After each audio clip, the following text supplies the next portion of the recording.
श्री राम। गुरुर्ब्रह्मा गुरुर्विष्णु गुरुर्देव महेश्वरा, गुरु साक्षात् परब्रह्म तस्मै श्री गुरुवे नमः। श्री राम। श्री गीता अध्याय 2 65वां श्लोक। प्रसादे सर्वदुःखानां हानिरस्योपजायते, प्रसन्नचेतसो ह्यासो बुद्धिपर्यवतिष्ठते।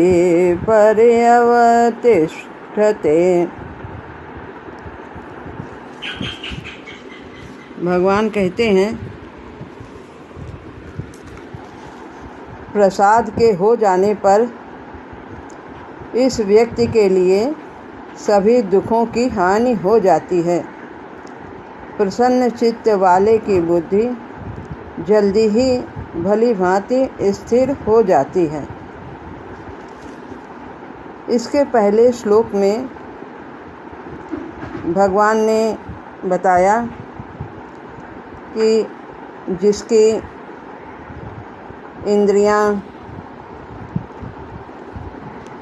विषयों में राग द्वेष से रहित होकर के विचरण करती हैं और जिसका आपा उसके वश में है, यानी मन बुद्धि इंद्रियां और शरीर जीव की आज्ञाकारी हैं,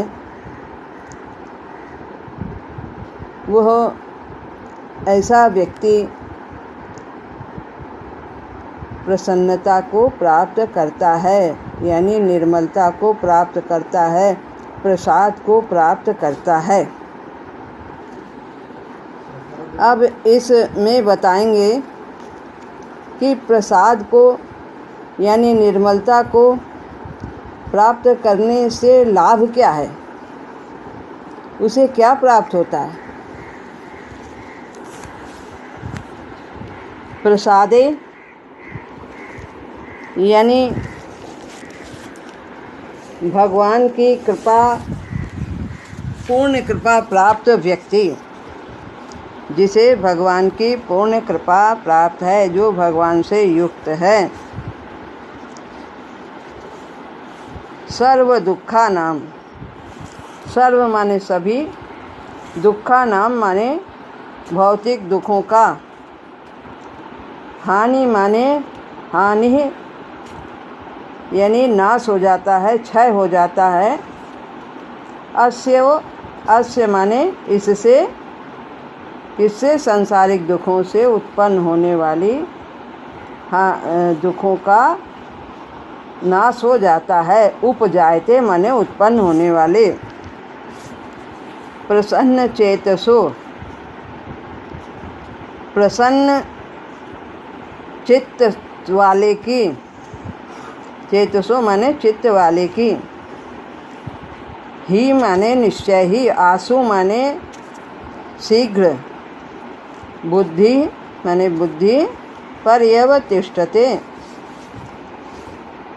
पर्याप्त रूप से, अवतिष्ठते यानी स्थिर हो जाती है।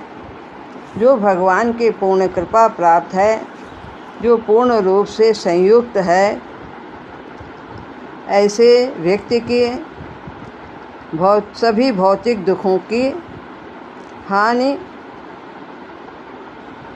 समाप्त हो जाती है, सभी दुखों का, भौतिक दुखों का अंत हो जाता है और प्रसन्न चित्त वाले की बुद्धि शीघ्र ही स्थिर हो जाती है।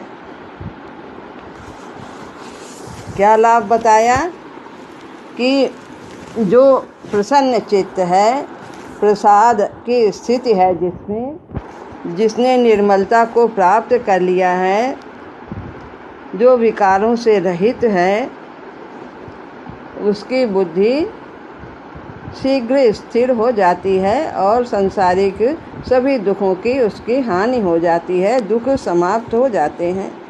हम दुखी क्यों होते हैं?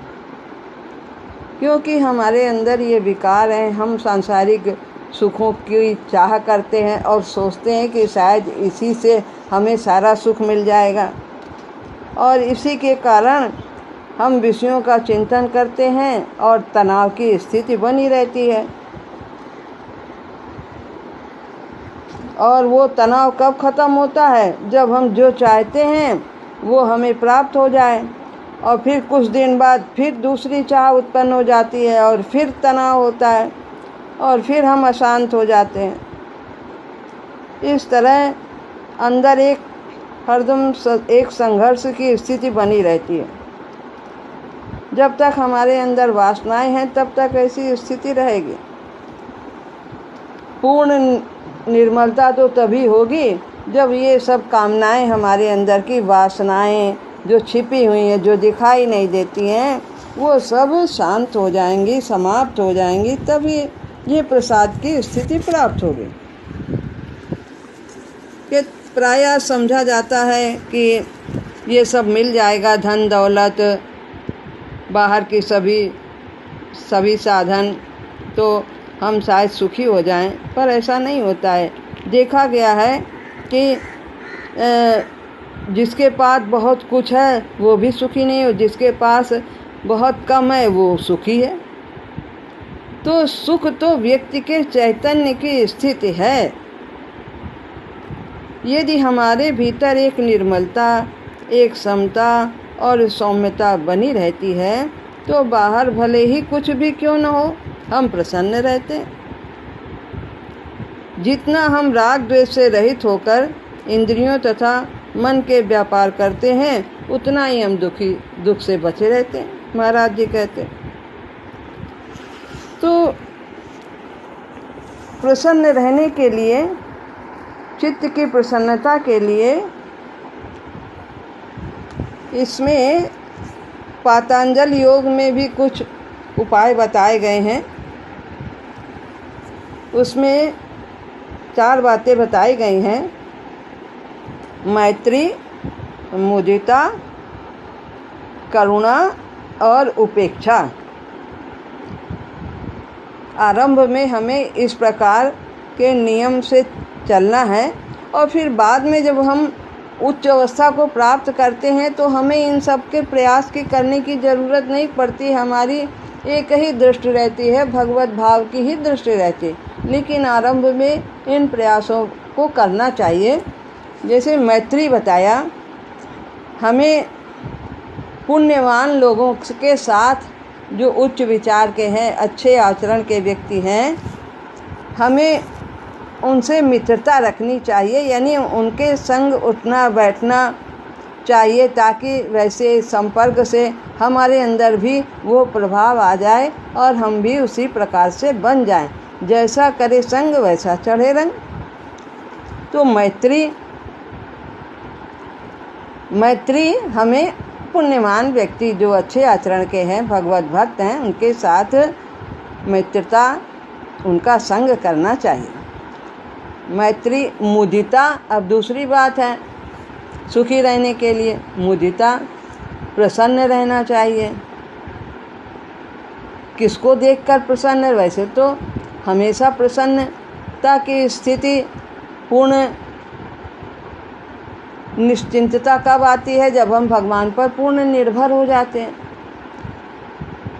तो ये स्थिति लाने के लिए मुदिता, यानी जो धन संपन्न व्यक्ति हैं, जो सुखी हैं संसार में भौतिक दृष्टि से, हमें उनको देख करके प्रसन्न रहना चाहिए।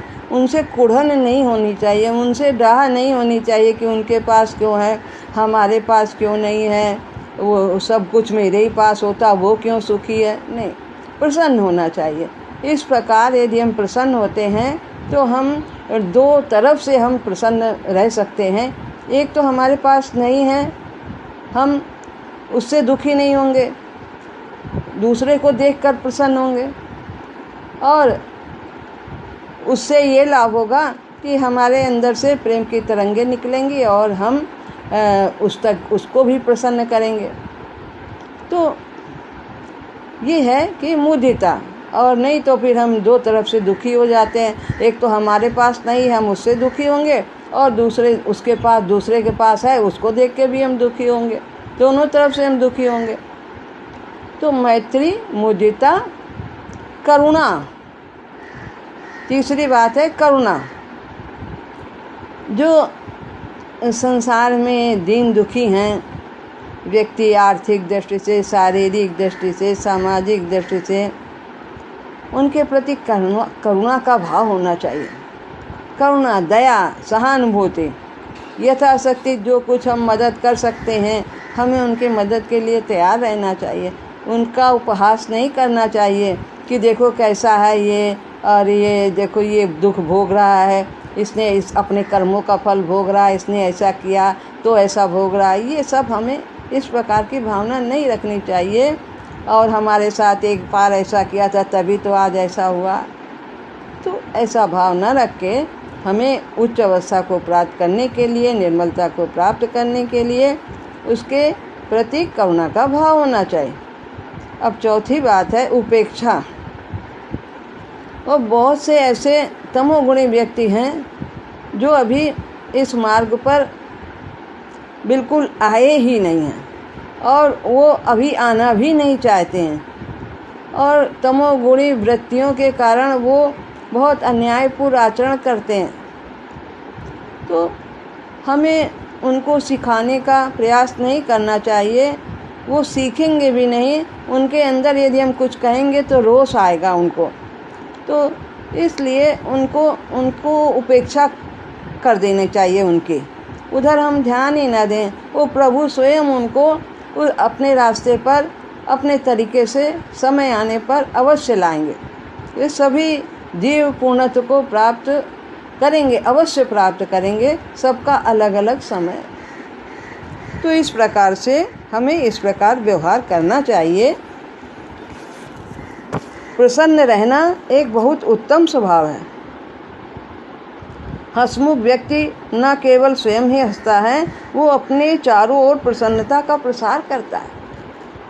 हमारी प्रसन्नता अंदर से होनी चाहिए।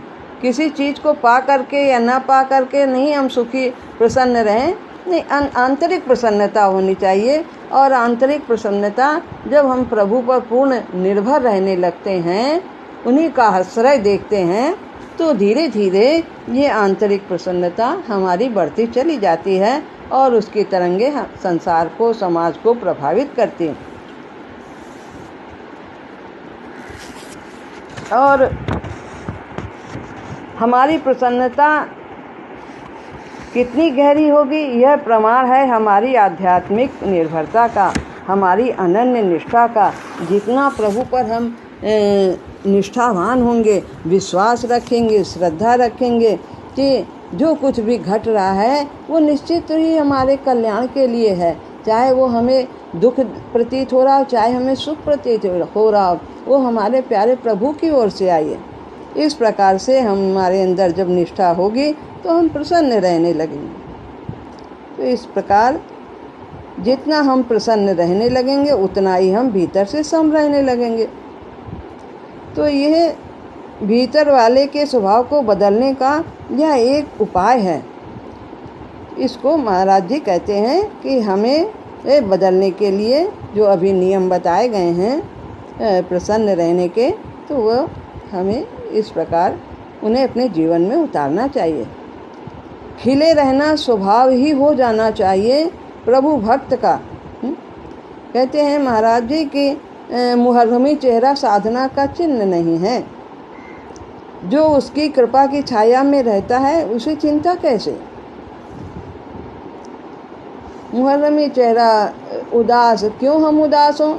हमारे सिर पर हमारे प्रभु का हाथ है, हमारे गुरु जी का हाथ है, और जो तीनों लोक के स्वामी हैं, फिर भी हम मुँह लटकाए के बैठे हैं, तो हम अपने प्रभु का अपमान करते हैं। मोर दास कहाई नराशा, कहाई तो करे कौन विश्वासा है। नर का अगर मनुष्य का हम आशा करते हैं कि वो कर देगा, वो कर देगा, तो हम सुखी हो जाएंगे। नहीं, भगवान की इच्छा से सब कुछ होता है। वो जो प्रभु के भक्त हैं, जो उन पर निर्भर हैं, उन्हें अपने योगक्षेम की भी चिंता नहीं होती है। सब प्रभु वहन करते हैं। अनन्यास चिंतयन्तो माम ये जना पर्युपास्ते तेषां नित्याभियुक्तानां योगक्षेमं वहाम्यहम्। भगवान स्वयं उनका योगक्षेम वहन करते हैं। तो इस प्रकार जो प्रसन्न रहता है, प्रयास करता है, उसकी बुद्धि, भगवान कहते हैं, प्रसन्न चेतसो यासो, प्रसन्न व्यक्ति की जो बुद्धि है वो शीघ्र ही स्थिर हो जाती है। प्रसन्न चेतसो यासो बुद्धि परेव तिष्ठते। शीघ्र ही बुद्धि स्थिर हो। स्थिर बुद्धि वाला ही व्यक्ति शांति को प्राप्त करता है। वही परम शांति, परमात्मा, ये सब उसके वही प्राप्त कर सकता है। इसलिए हमें सदैव प्रभु का सुमिरन करना चाहिए। प्रभु का नाम जप के द्वारा हम सुमिरन कर सकते हैं तो हमारे मन, बुद्धि, इंद्रियां, ये सब स्वभाव अपने बदलते चले जाएंगे। उनकी अपनी तृप्ति की कोई चाह, निजी चाह नहीं होगी।